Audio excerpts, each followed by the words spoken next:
An ambitious wise man. Intelligence without ethics, intellectual vanity, and the emptiness that follows prestige. The account. An ambitious wise man, presented in the second part of The Heaven and the Hell, offers a profound reflection on the limits of intelligence when it strays from ethics and moral commitment. It is a testimony that reveals how knowledge, when used as an instrument of vanity, power, or self-aggrandizement, does not sustain the conscience after passing. The spirit manifests with great intellectual lucidity, preserved memory, and full awareness of its identity. In life, it was intensely dedicated to knowledge, intellectual production, and public recognition. However, its main driving force was not love for truth or a sincere desire to contribute to human progress, but personal ambition, prestige, and perceived superiority over others.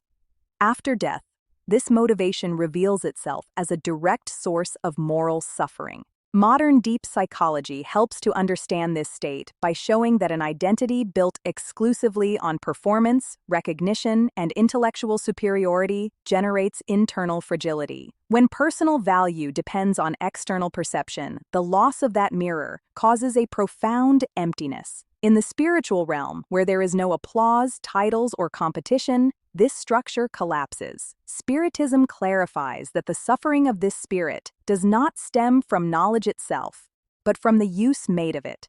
Intelligence is a neutral instrument. It elevates or traps according to the intention that guides it. When knowledge serves the ego, it isolates. When it serves the common good, it liberates. In the spiritual world, merit lies not in knowing a lot, but in using what one knows for good. Modern science reinforces this reading by demonstrating that intelligence dissociated from ethical values can amplify traits of narcissism and reduce empathy.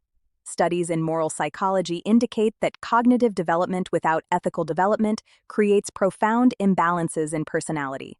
On a spiritual level, these imbalances translate into frustration, loneliness, and a sense of uselessness. Another striking point of the testimony is the shock between knowing and being. The spirit realizes that it has accumulated information, theories, and prestige, but has neglected its own moral maturation. Consciousness begins to recognize that the true delay was not intellectual, but ethical.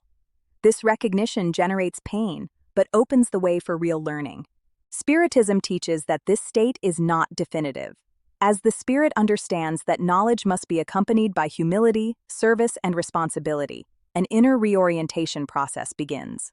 The intelligence, previously used to affirm the ego, can become an instrument of repair and assistance. This account brings an extremely current message. In an era of worshiping performance, titles, metrics, and visibility, the wise, ambitious person reminds us that the real value of knowledge lies in the transformation it promotes, not in the prestige it generates. Consciousness is not sustained by resumes. It is sustained by values. The testimony teaches that true wisdom is inseparable from humility.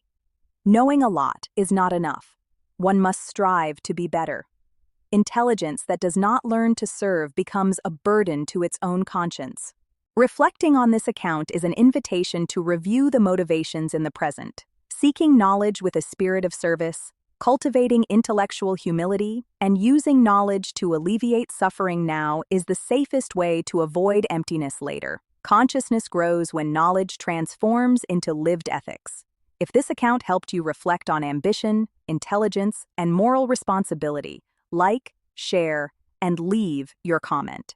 Your participation helps this message reach more people.